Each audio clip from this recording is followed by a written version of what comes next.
Mga kapuso, talagsaon nagyod kaayo, mga kapuso, nga gawas nga utukan ang usa ka tawo, gifted usab siya sa nagkadaiyang talento.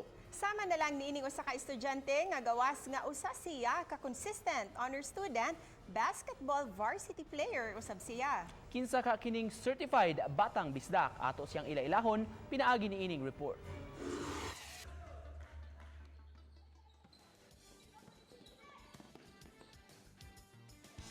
Siya si Dylan Jared Lim, 12 anyos, usa ka grade 6 student sa usa ka pribadong eskwelahan sa Dakbayan sa Mandaue.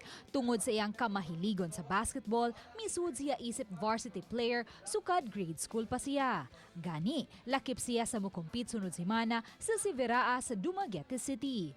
Nahimo usab siyang kampyon sa usa ka national championship batok sa usa ka pribadong universidad sa kauluhan niadtong 2017. Kay mo man ang it is the sport na I trained pag bata na ko. And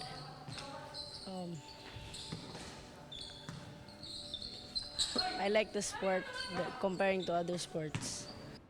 Gawas ni ini, usa-usab siya ka consistent honor student sukad pa kaniadto. Matud niya dakong tabang nga full support ang iya mga ginikanan sa iya mga events. Supportive kayo. Every game nagit sila.